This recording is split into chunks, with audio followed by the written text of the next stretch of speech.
और आई शुरुआत कल जाओ एगो बड़ा सुंदर भजन से कि चूड़ी हरियर का जय हो ले आई है रे सबर का हरे पहिरे के नाच छमा छा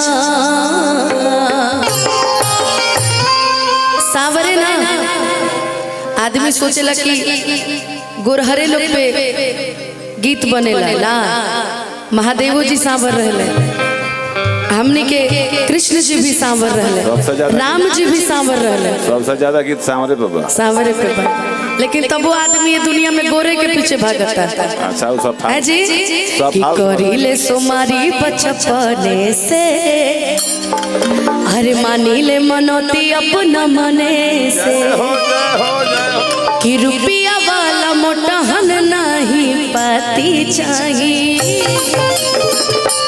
भाई हमरा तो वैसा नहीं चाहिए तू अब क्या करबो कि बोले भोजपुरिये बोलिया माटी चाहिए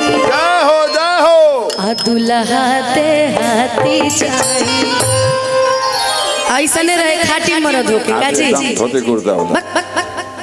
ये हर जगह डिस्टर्ब करते रहते हैं भोलेनाथ के असीम कृपा बतेकर का मतलब है वो कुछ बोले तू खाती मामा है मामा के फर्ज है भाई मामा है मामा नहीं है। मैं दैनिक जागरण के इस मंच से आग्रह करना चाहूंगी कि छोटे बाबा को दैनिक जागरण में कोनो नौकरी वोकरी दे न दीजिए हमारा आराम है सवेरे नहीं जाते हैं लोग बांटने वही वाला दीजिए सुबह सुबह जाएंगे कि संडे के सुना हमर भूख भी अगारी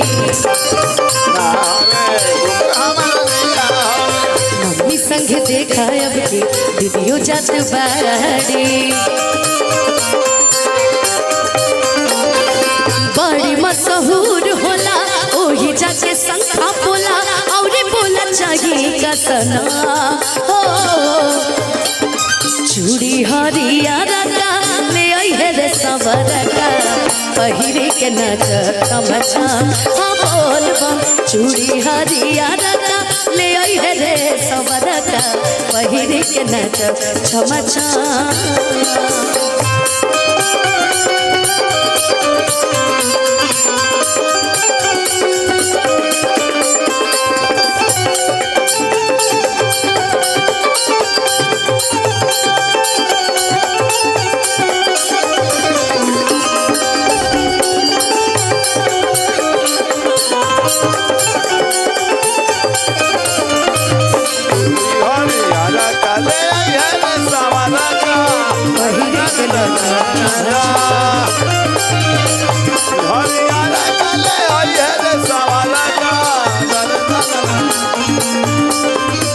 मान पड़ई हाका के बेरी बेरी फोन हो हम तो भीड़ भाड़ में रहा हम तू बेलोन हो मान पड़ई हाका के बेरी बेरी फोन हो हम तो भीड़ भाड़ में रहा तू बेलोन हो और ये गाना के बड़ा सुंदर लाइन है जुग जुग जियत रहया सही ये कलुआ खिले तोहरे जैसन प्यार सब का के भोले बाबा दे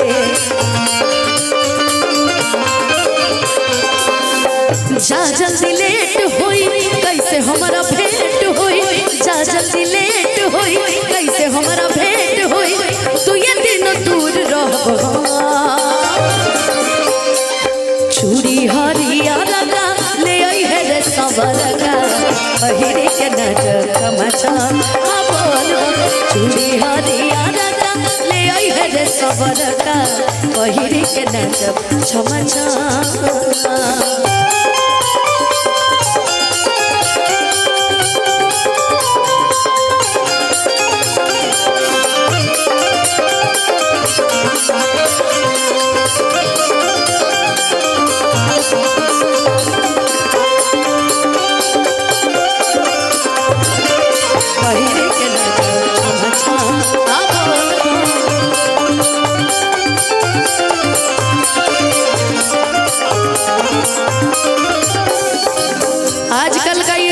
जनरेशन चल रहा है छोटे बाबा, हाँ आजकल के जनरेशन पे कहेंगे, इसमें से कई लोग ऐसे हैं जो सिर्फ मंच के सामने बैठ के भजनों का आनंद ले रहे हैं।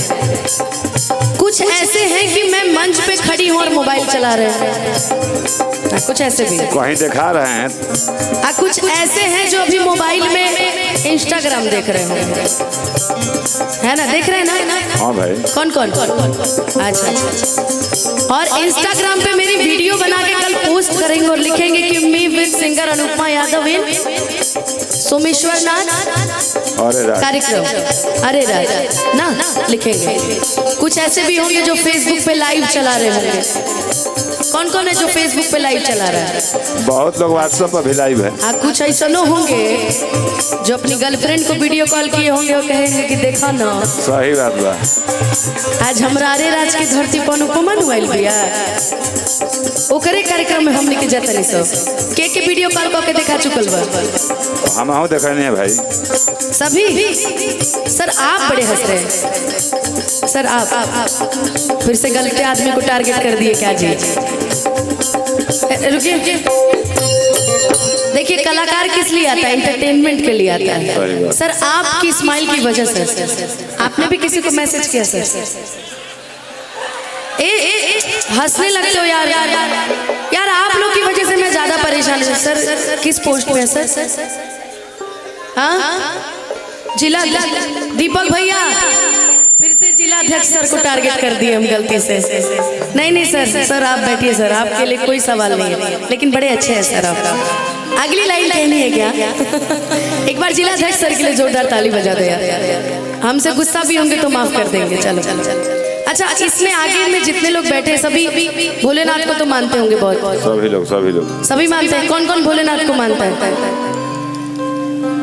ठीक, आप तो मोबाइल पे मानते होंगे। अच्छा ठीक, चलिए एक बार प्रेम से बोलिए हर हर महादेव।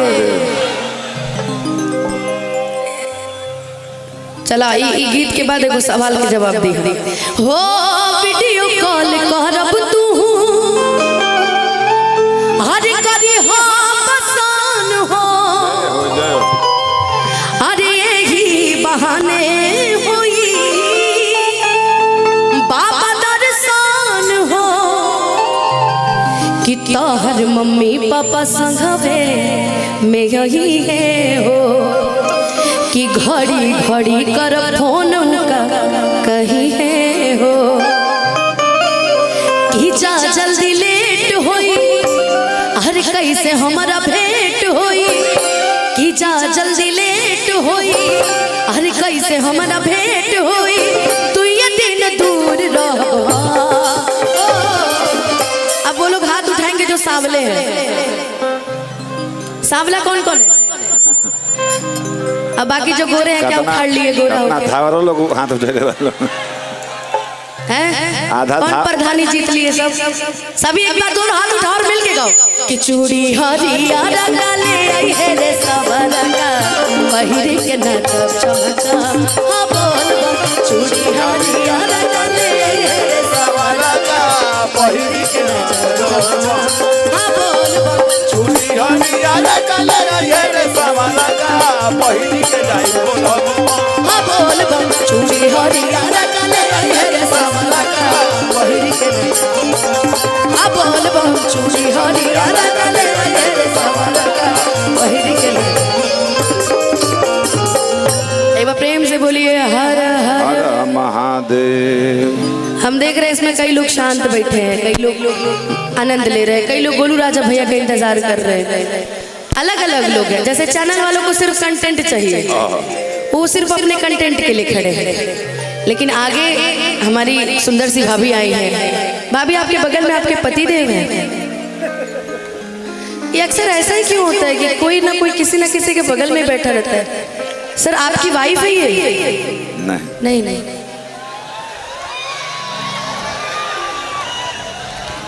भाभी कैसी हैं आप? ठीक है, आपके बगल में ये मैम फ्रेंड है? अच्छा, बहुत। आप ये भी आपकी फ्रेंड है? चलिए भगवान करे आप तीनों ऐसे ही खुश रहिए। लेकिन नहीं, मुझे कंफ्यूजन हो गया था। मुझे लगा कि बगल में सर बैठे हैं, इसलिए मैं थोड़ा सा डिस्टर्ब हो गई थी क्योंकि क्या है ना कि जमाना ऐसा है कि इस जीवन में आदमी को अपने सामान की सुरक्षा स्वयं करनी पड़ती है। सही बात। पड़ती है ना जी।